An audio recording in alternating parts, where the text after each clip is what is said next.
Welcome to law बडी। आज के video में हम डिस्कस करेंगे dissolution of a partnership firm. कैसे और किन सिचुएशंस में एक फर्म डिसॉल्व हो सकती है और कौन से सेक्शंस इस प्रोसेस को रेगुलेट करते हैं, लाइक सेक्शन 40 से लेकर सेक्शन 44 तक। तो चलिए शुरू करते हैं।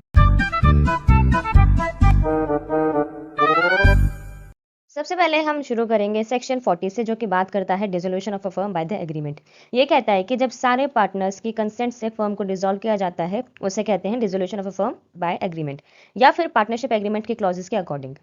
ठीक है। देन हमारे पास है सेक्शन 41, जो बात करता है कंपल्सरी डिसोल्यूशन के बारे में। ये कहता है कि जब सारे या फिर कोई एक पार्टनर इंसॉल्वेंट हो जाता है तो कंपल्सरी डिसोल्यूशन होता है, या फिर किसी ऐसे इवेंट का होना जो फर्म का बिजनेस अनलॉफुल बना देता है, तो फिर डिसोल्यूशन कंपल्सरी है।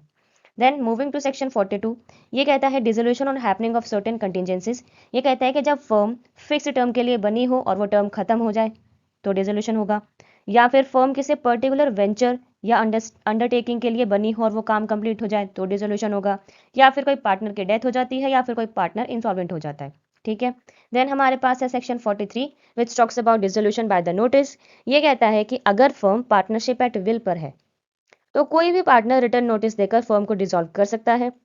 फर्म नोटिस में दिए गए डेट से डिसॉल्व मानी जाएगी, या जहां डेट नहीं दी गई हो वहां नोटिस के कम्युनिकेशन के डेट से वो फर्म डिसॉल्व मानी जाएगी। Moving to our last section of this video, which is section 44, which talks about dissolution by court. ये कहता है कि कोर्ट कुछ स्पेसिफिक ग्राउंड पर फर्म को डिसॉल्व कर सकता है। कब कब डिसॉल्व कर सकता है? या तो कोई पार्टनर जो है वो अनसाउंड माइंड का हो, ठीक है, या फिर कोई पार्टनर अपनी ड्यूटीज नहीं निभा पा रहा हो, अपनी ड्यूटीज परफॉर्म ना करे वो, या फिर जो पार्टनर का कंडक्ट है वो फर्म के बिजनेस को नेगेटिवली अफेक्ट करता हो,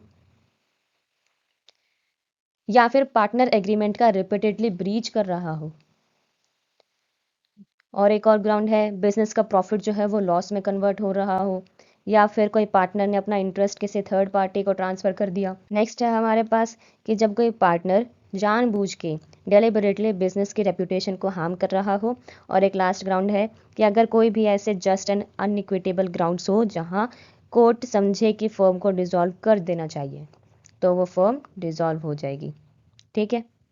अगर आपको मोड्स ऑफ डिसोल्यूशन क्लियर हो गया हो तो वीडियो को लाइक करें, अपने लॉ दोस्तों के साथ शेयर करें, कमेंट में बताएं कि किस सेक्शन पे आपको और डिटेल चाहिए, और अपने डाउट्स हो तो वो भी कमेंट डाउन करें। और लॉ को समझने के लिए और लॉ बडे को सब्सक्राइब करना ना भूलें। Thank you.